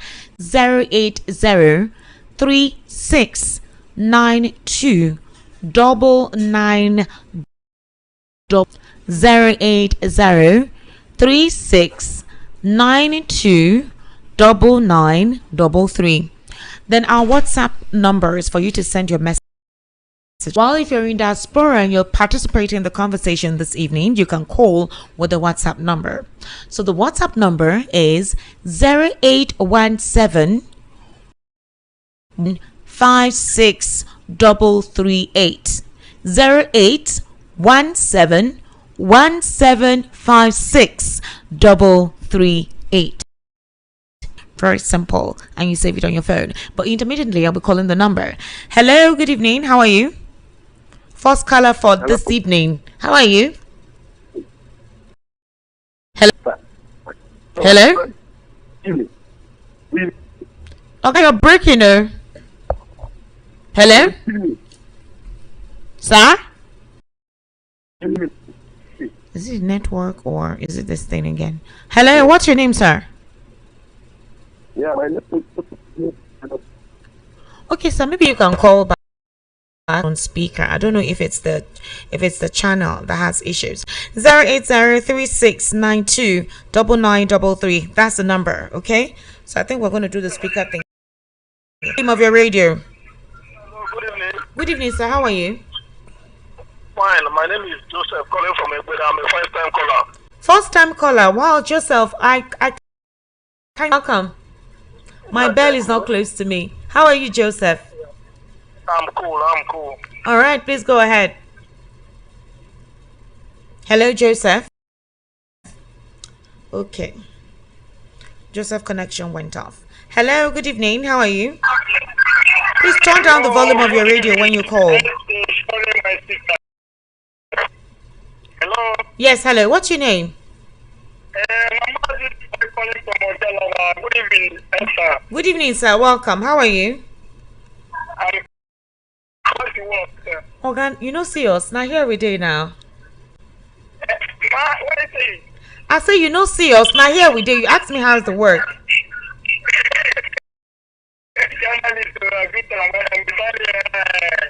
Thank you, sir. My thought, Esther, I'm wondering that you have. Hello? You're breaking. So I think this time it's network. I was thinking it was the cord. 080369933. That is a number. I think we have a call on WhatsApp. Hello, good evening. How are you? Hello, good evening. My name is Chims. I'm calling from Ijebu. All right, welcome, sir. Please go ahead. See, when would they call say this one get some people for this country life? That they do protest to release people where bandits catch or terrorists catch or other people they can't visa. I don't even know, maybe some people really know what thing they worry in this country. I don't know if they're bribe, they are not even know. Why do we go to say they don't release people? This road people really like this way they catch on her. Because they will not like them. Why do some people they fight for freedom of people where they don't commit innocent children for this country? You go they do say why go hello me so on there. Let them continue, but nothing lasts forever. Because the way for this secret, they're not ready to end this secret. If they're ready to end them under 24 hours, I know what the government can do when they focus this. But I know that they benefit from it. Because the president said that if this secret lasts more than 24 hours, government can belong is. And the story, the talk, nobody will come the border. Yeah, we will negotiate our prodigal son. Our prodigal son. All right, thank you very much. Hello, good evening. What's your name? Hello. Mr. Oguchukwu, welcome. How are you? Fine. Welcome. Esther, 1 month. Sir, where are you calling from, sir? Costain. All right, sir. Please go ahead. Yeah, I want to ask something that I'm very, very confused. What I want to ask, those American soldiers that landed in Nigeria, we did not hear anything. We did not hear whether, I could ask, whether this government don't bump money, where we are not hearing for them again. When they landed last time, everyone in Nigeria, we are happy. Everyone is happy that America is coming to help. They just show small muscle. You don't hear anything again. I said, let me ask whether they see them in Nigeria go back to America. I want to know, please. Who's still there in Nigeria, Oga? those American soldiers.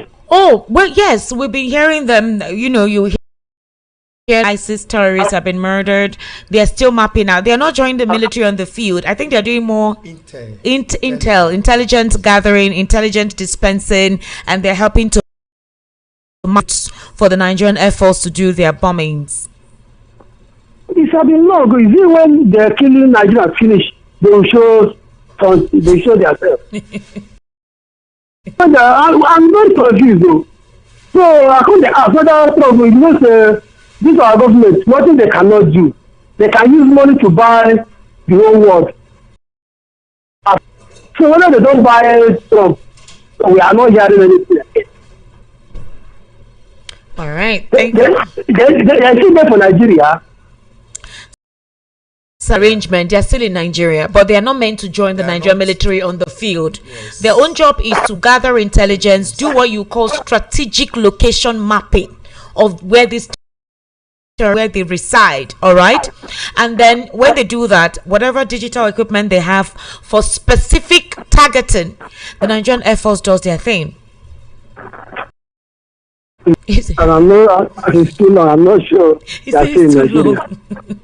people have been in Nigeria. Insurgency have been in this nation for 16 years. Yes. So you can't just expect this 4 months ago, 3 months ago. Exactly. Finish. It's not possible. All right. Thank you very much. Thank you for calling. Okay. So you guys are asking if Trump invited Mr. Peter Obi to the White House recently with some counterparts, was it not in Berlin thereabout? Yeah. And then since then we're getting reports there's a possibility he may be invited to the White House. He has not confirmed that.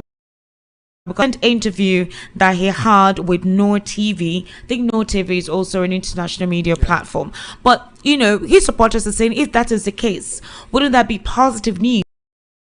Feel that may be like a direct endorsement by the US if he's invited to the White House to have conversations. Don't you think that anybody can visit the White House, visit Trump? Doesn't necessarily mean that there's an American support on such a candidate. That's true. Even if America supports, Nigeria has the biggest support. Yeah. This is an internal election, not an international election. Again, if it's possible Tinubu will also be called to the White House before the election.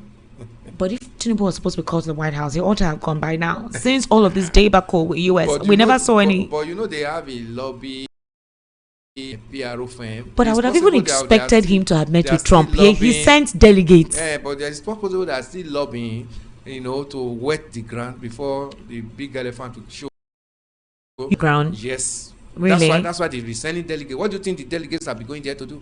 But the Trump recognized his wife. Yeah, that's part of the delegates. Okay. Yes. All right. How are you? Good evening, Augusta. Good evening, welcome, sir. Welcome. What's your name? Happy birthday. You don't pass 2 days ago, but thank you. You don't come to call, we don't get you. Sorry. Thank you very much. May God bless you, my sister. Thank you. I bet for my brothers, when they deport, may they come back home. Okay. And for Nigeria, God will help us one day. When people go market, go come back. When they do protest, may they release people. Some people they do protest, may they no release them. Okay. Waiting be their thing. Whatever I say now, their wife, they roll and their children.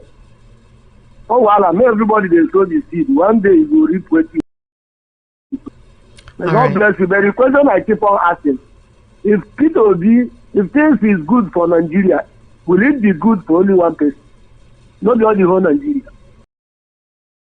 Huh? Okay. Okay, Olga. Thank you for calling. 08036929933. Hello, thank you for waiting. How are you? Hello, sir. What's up? Good evening. Thank you for waiting. How are you? Hello. Okay. Hello. Hello. Welcome, sir. What's your name? Good evening, sir. Patrick is calling from Okota. Welcome, sir. Please go ahead. Yeah, the House of Representatives that the presidency, is that what you said, should suspend all activities tackling security and economy. Yes. For 6 months. Yes. Are you sure the presidency is ready for this? We're in a country where even what the National Assembly decides, it seems like the mandate, everybody shall stand. So whatever he decides is what is going to hold. Look at the protest in Oyo State. Children are still held. People are bringing a counter protest. This has become the norm in Nigeria. And people are protesting for a cause that is supposed to be internationally recognized. Then the host government, whoever, whether state or federal, will now bring a counter protest to make it seem as if what they are protesting about is not important or is not necessary. One thing, are we really prepared to give our people the good leadership that these people were voted for?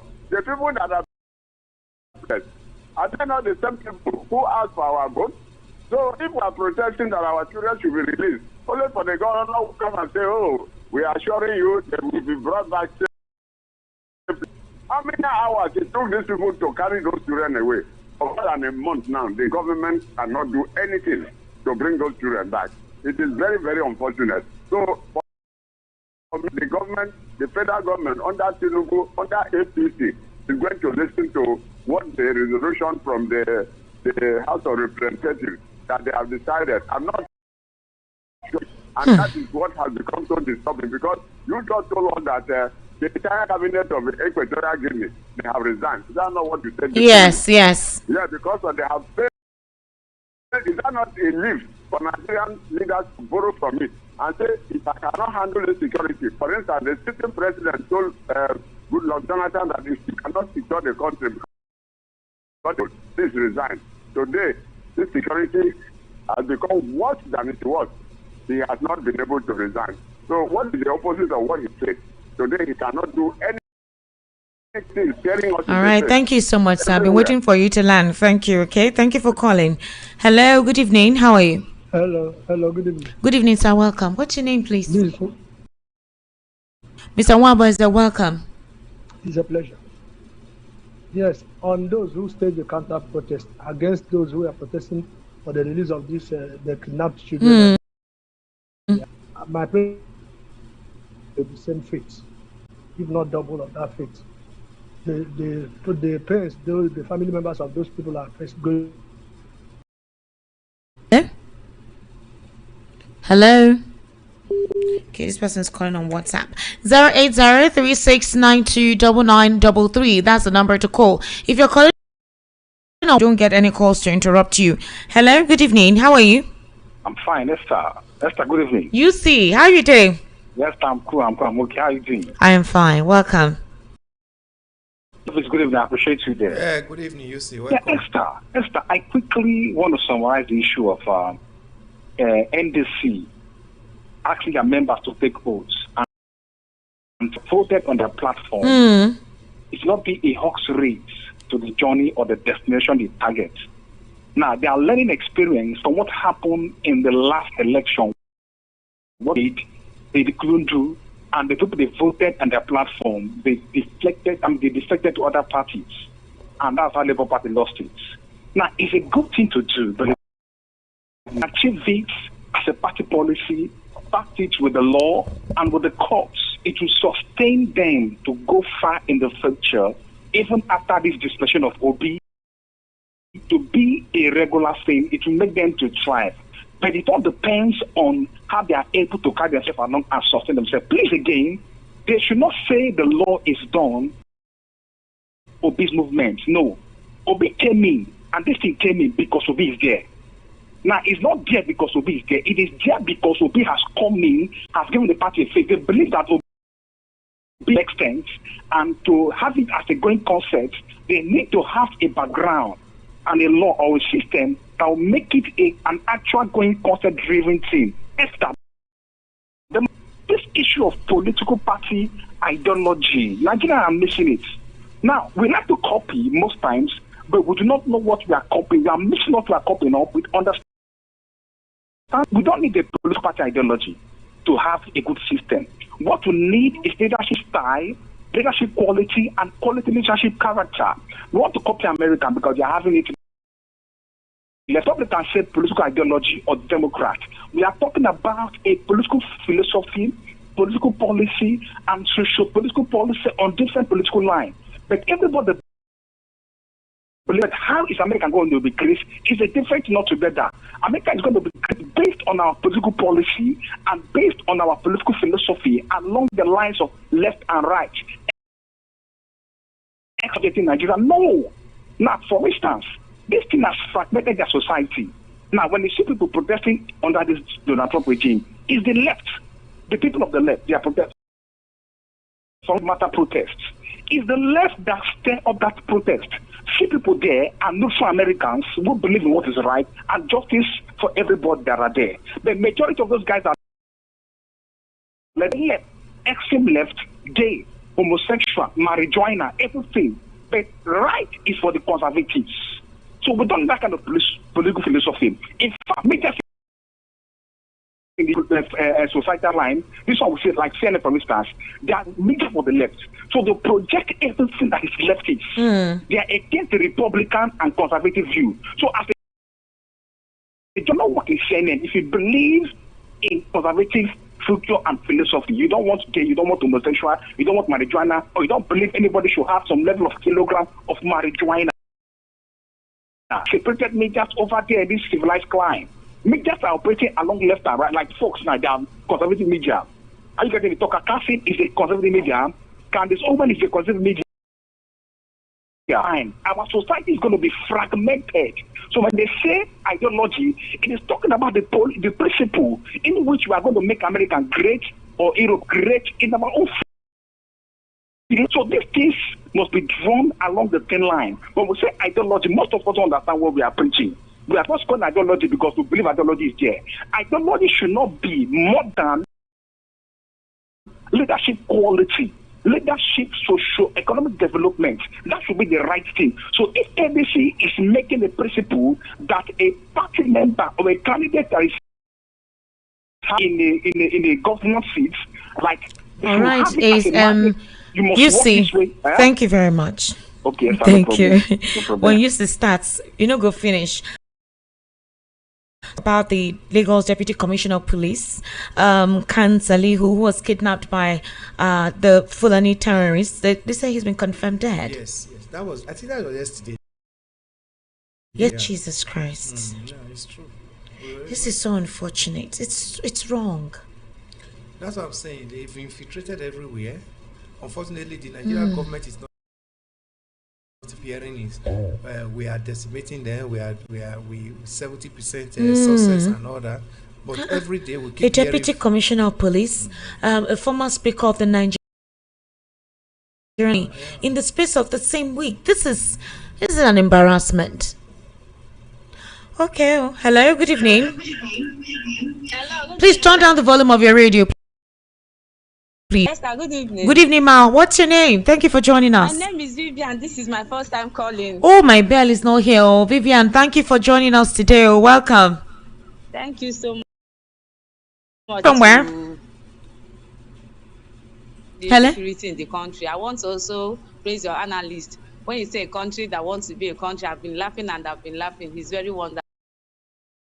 Right. So for how long will these people continue to die? That is even my question. The one that is even paining me, a general died. And even for the president to come and say something, or even, I could remember that time that when you heard that somebody died, the whole flag, even in our primary school, they would just bring it. It will be somehow. But this time around, you are no more seeing it. For how long will this continue? Yes.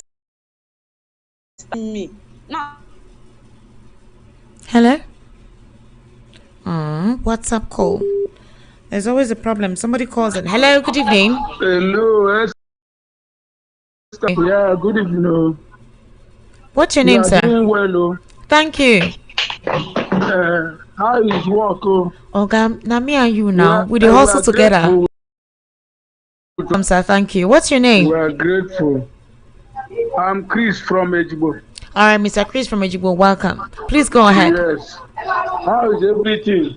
So we're trying. The problem of Nigeria is that in insecurity is that the government, they are not serious. They don't mean it. Once they have said that they know their whereabouts, where they are, Guni said they know where they are, and even they communicate. Why not trace, look for them? If they are doing all this, is not helping matters. People are there. See people going outside for going out. Those who jackpot now because of this matter. When they cannot fight here, they can almost be there. When they reach there, they will still. That is another problem. People now to come back to face what they have run from. It's not fair. Like the government, supposed to look deeply if they are serious. Let them drop something about their politicking. That is campaign or something like that. Let it go. If they do something good, if they have the campaign itself. All right. Thank you very much, sir. Thank you so much for calling, sir. Do have yourself a wonderful evening. 080369299 number. Hello, good evening. Hello. Good evening. If you're calling on WhatsApp, make sure you have a good connection. Hello, good evening. Okay. Alrighty. Hello, good evening. What's your name? Hello, Esther Machuku. Good evening, sir. How are you doing? This is Prince Favor calling from Ejigbo. All right, welcome, sir. Please go ahead. I said Prince Favor. Prince Favor from Ejigbo. Yes. All right, welcome, sir. Please go ahead. My greeting to you. Very much, sir. Evening, sir. My question I want to ask you, I guess, is Nigeria existing as other countries, other nations in the world? Is Nigeria among the countries that exist in this world? I want to know from your guests. Are we among the countries that exist in the country? Nigeria, as we speak today, is the largest black nation of the world. Every black in the world, we believe that it has a root from this nation. So we are still among the existing nations in the world.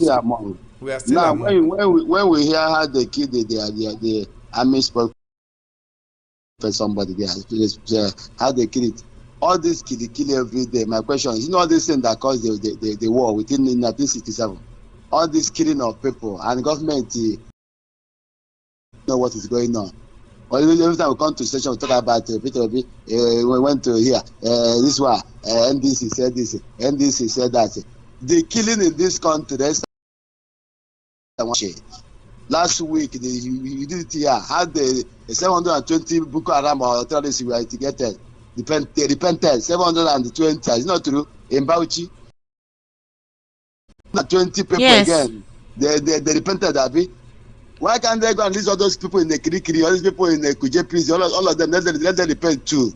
Why are we keeping killing ourselves? For using human being life to do politics.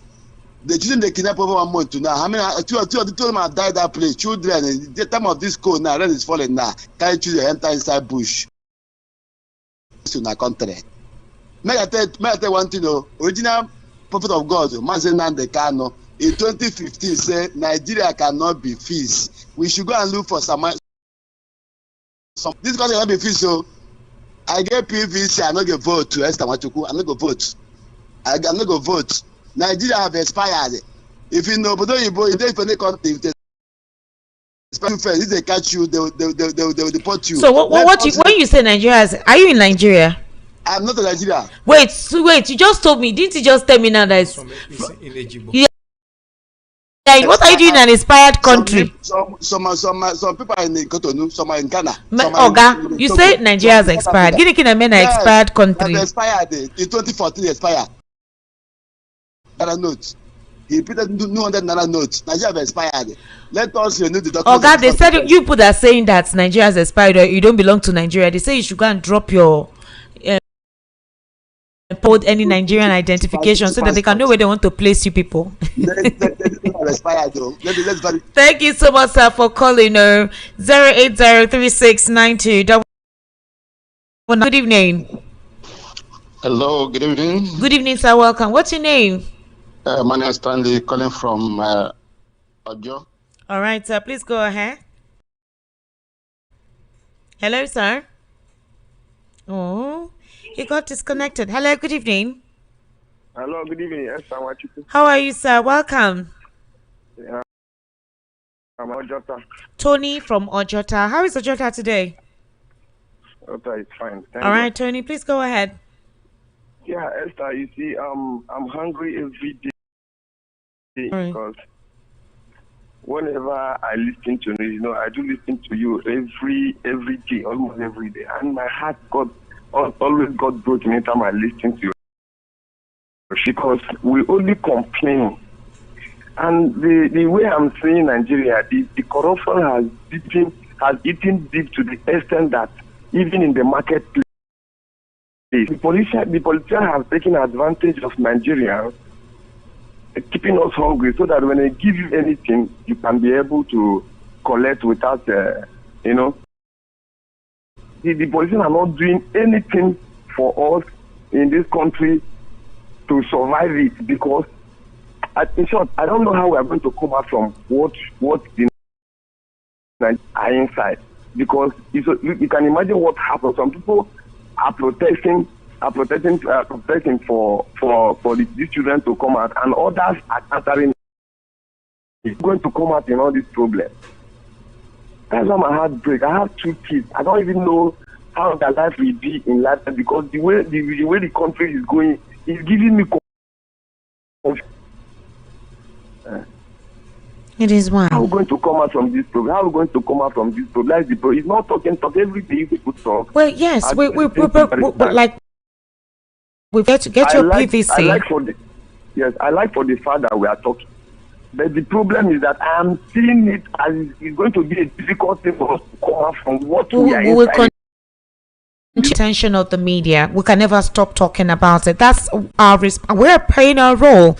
We're giving you updates, we're informing you of happenings. We'll continue to bring out these conversations and talk of the core responsibilities of the media. And you see, most times we discuss it. The only relief is that for the state of the realm. Yes, the only relief we have is hearing you. Like I get my temper get cold. But if you listen to what is happening in the country itself, you don't have hope. There is no hope for anybody. Just look at we don't have. I'm feeling afraid now. They have been playing this politics with tribalism, religion. Now it has come to the extent that they are using human beings to play the politics. That is where the fear is. It's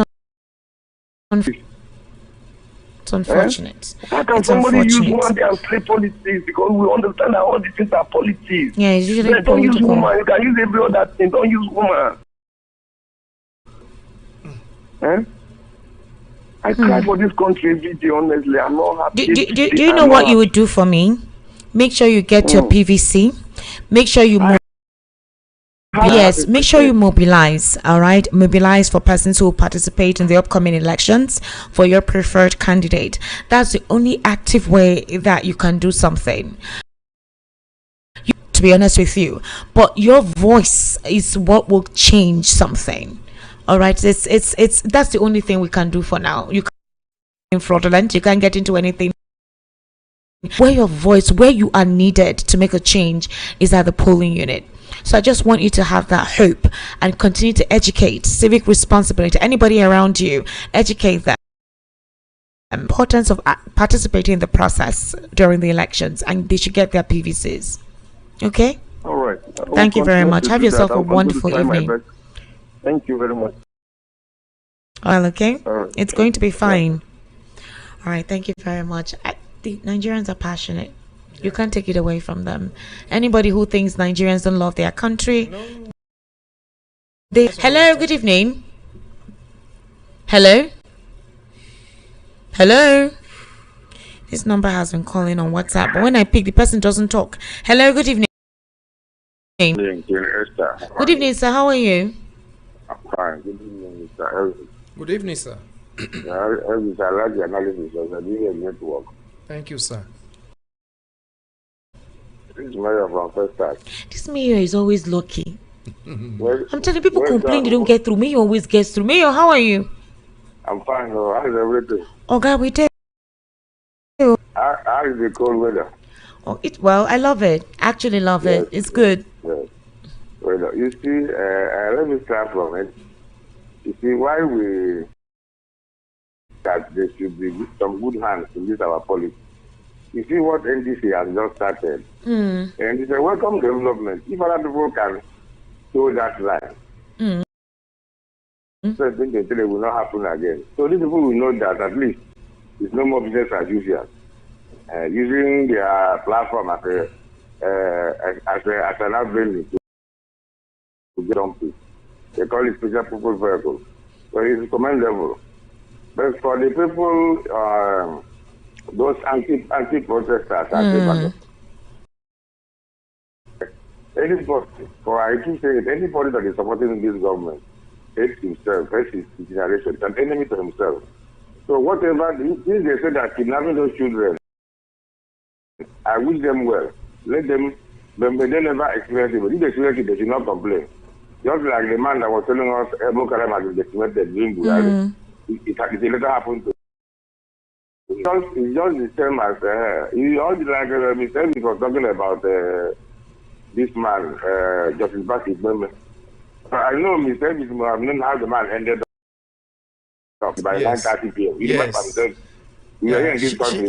She died mysteriously. Yes. Yes. Right. Then he just got his own place immediately.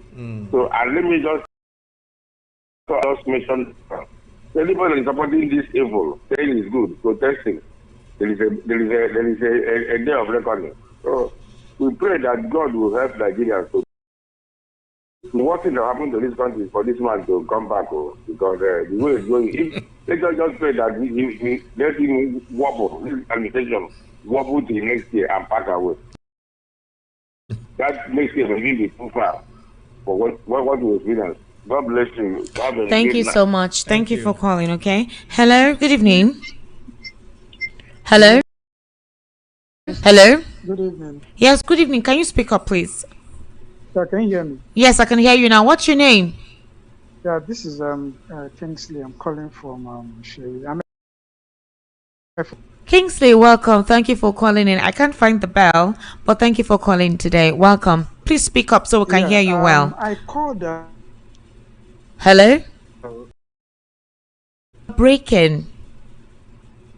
Can you hear me now? I can hear you now. You said you called when? I called because of one of your callers that made a statement and is expired and all of that.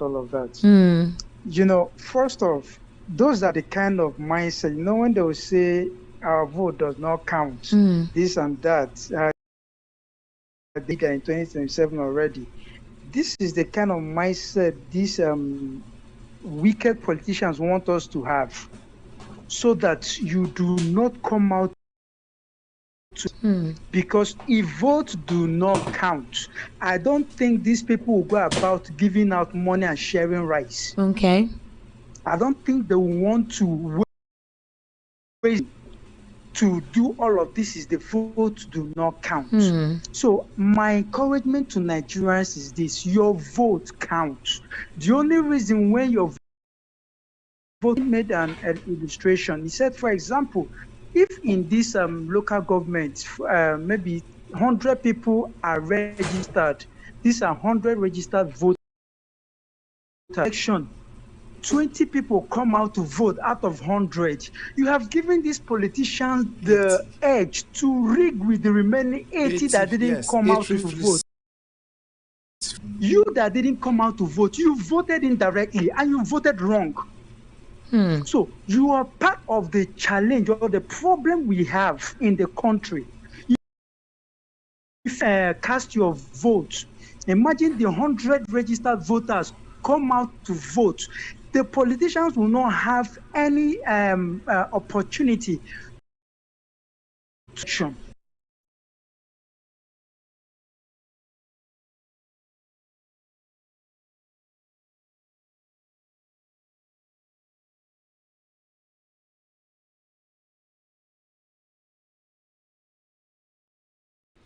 So let nobody give up. This is not the time to give up. This is not the time to go for visitation or Yeah. whatever. This is the time to stand for your country. Vote right. I'm not asking you to vote for anybody, but anybody you think that would make Nigeria, that will give your children a future. You vote for the person. Your vote will count. But if you stay home and say your vote do not count, you have voted in. That is the problem we are having till today. So please, Nigerians, go get your PVC ready to cast your vote on election day. Yeah. Thank you.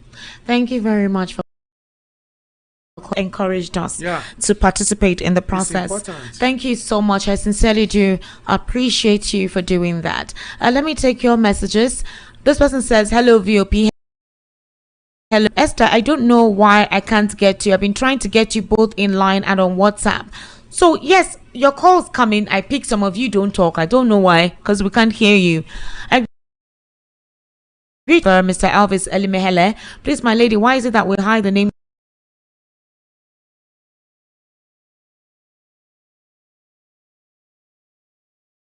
It is sad. God bless you, Grandma Maggie from Oshodi. I understand why she said that. That man's audio I played where he called out that airline. So the thing is this: these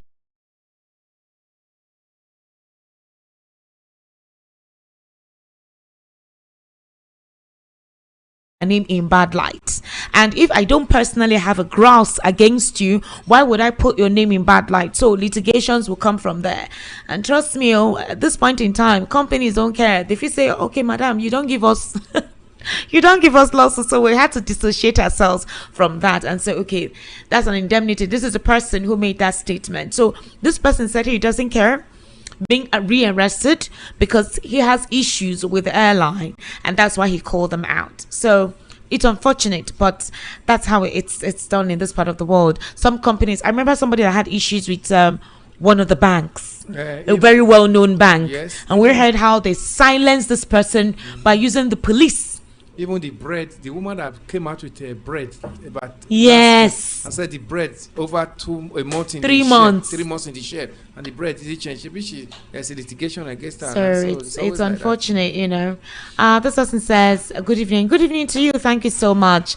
Good evening, Esther. How are you doing? This is Mazi Chima from Ijesha. Okay, Mazi Chima, thank you. Well done, guys. Esther, happy birthday once more. Thank you so much, Mazi. I hope this call will come through. Hello, good evening. Good evening. Good evening, Esther. Remy, is this you? Yeah. Jeez, it's been difficult to hear you. When I pick your call, I can't hear you. I can't hear you, but I know you can hear me. Hello? Your new age. No wonder I've been feeling like it's Hello? since 2 days ago. Yeah, but since I can't hear you, I'm just going to go straight to the point. First, El-Rufai did pass by telling us how they had somebody lying. But as we point him out on that, what he said here on that call was like they were buying nav agents. People don't buy nav agents as a souvenir. Yeah. They buy nav agents if they have people to kill. Yeah. As we prosecute El-Rufai, we need to ask question too. Why is that information like that? We need to investigate if truly Rivado was buying nav agents. Yeah. With my money and your money. Secondly, NDC's strategy makes sense. Okay. Detail, I hope they go for that.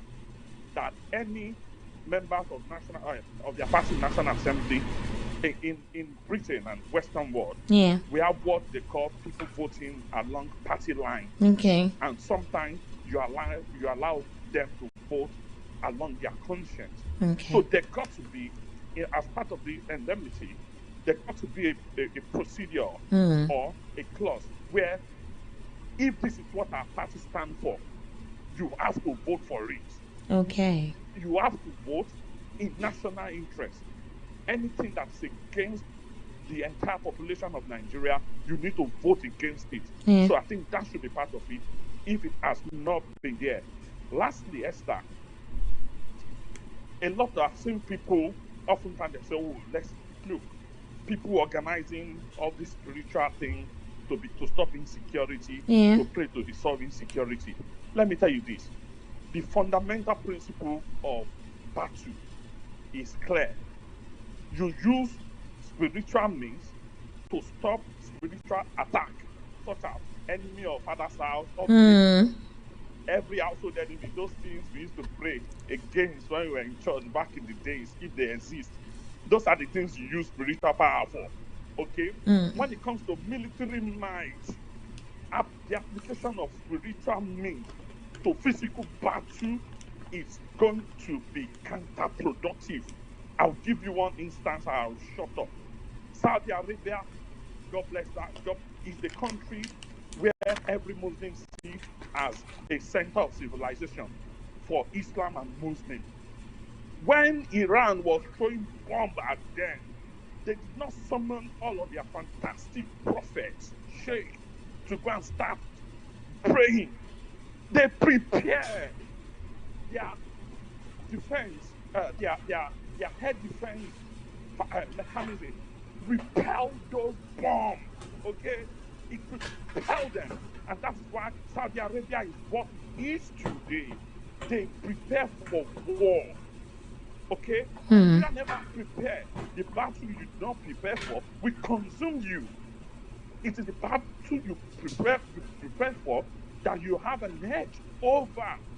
Instead of us to prepare for things like this, to build military installation, we are busy sharing money. Governor gave Tinubu 800 billion naira. That one is crazy. That one was crazy. We have to do the basic. All right, Remy. Thank you so much for calling in. Although your voice was kind of faint. Thank you for calling in, Remy. Okay, good evening, Esther, and your guest. Esther, you say our military, whenever they come up with any press statement, their information is half truth, half lie. The military will say they rescued kidnapped Nigerians, while the U.S. media will tell us that ransom was paid. Not only was ransom paid, but only the Muslims released. On the judiciary, it's an open secret that the very arm of government has died. When the lower court will now be standing toe-to-toe with an appeal court, the lower court judges know that Wiki and Tinubu got their back, so they can afford to abuse court rules and regulations. Esther, you see that documented oath or agreement from NDC. It will only work if NDC wins the presidency. As a matter of fact, such laws exist before, but APC does not care about laws. APC is the law. Don Joe from Ijesha. All right. Esther, good evening, and your guest in the studio. Esther, Mr. Peter Obi has said it all concerning terrorism in these nations. In summary, if our leaders can be truthful to themselves, bandits must end in a day with full force. Our military are vibrant and they're ready to end terrorism in our entire nation if our rulers do the needful. Remy from Ejigbo, Lagos. All right. Good evening, Esther, and God bless you for your good work. First time texter, Mr. John Okoka from Iyanupaja, Lagos, Nigeria. Happy birthday, more grace, good health, care, peace of mind, and a happy home. Thank you so much, sir. God bless you.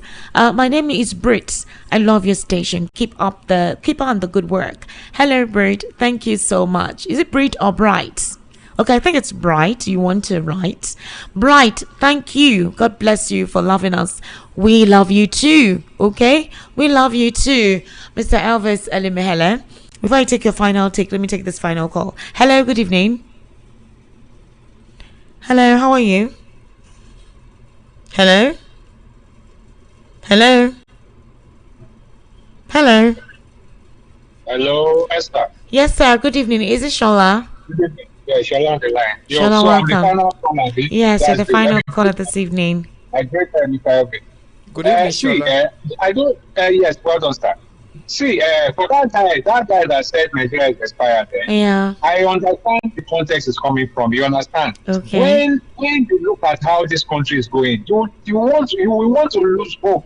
You understand? But you know, I like the other guy that came in. We shouldn't lose hope because good things can still happen. Yeah. So, what really matters now that I want to round up with is that what matters is that let the good people, because I don't believe that the evil people are more than the people in this country. Okay. The only problem we have is that the good people are so docile and fearful.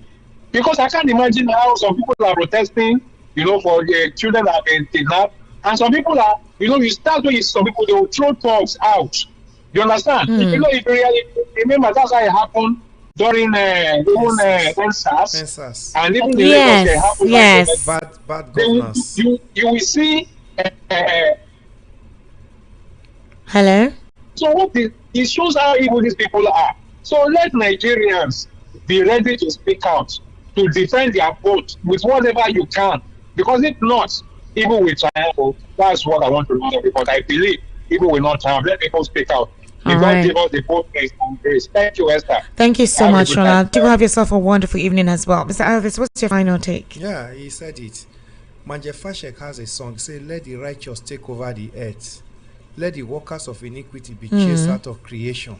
So those workers of iniquity, like we saw in Ibadan yesterday, that we saw in End Bad Governance, and we saw in NSAS, those workers of iniquity, the righteous one must be ready to stand and chase them out.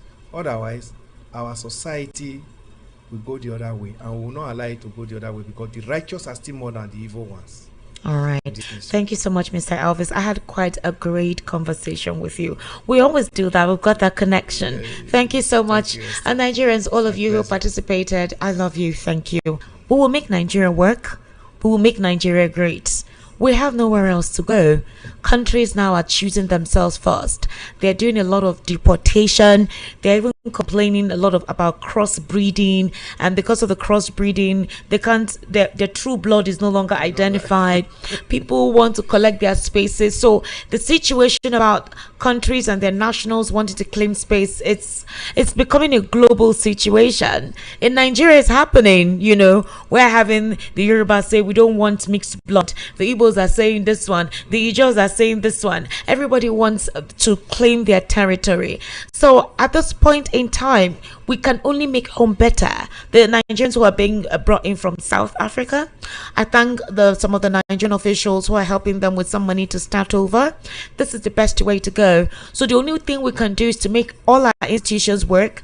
Let our economy be a thriving hub for investors and entrepreneurs. Please, electricity, which is power supply, be accommodating for business owners. I mean, hospitality business. They are paying as high as 60 million naira for energy. I heard about a hotel paying 60 million naira for electricity every month, and they have workers to pay salaries. These people employ people. So if the economy is harsh and if you're paying taxes, then you're paying 60 million per month on electricity, and the electricity supply is not constant. You buy diesel, all right? Obviously, that's another amount of money. So it's crazy. Let's just make things work. Let's learn to subsidize sectors so Nigerians can just love to be here, and all of us will prosper. Okay, we're not saying all hands are equal, but opportunities will be presented for almost everyone.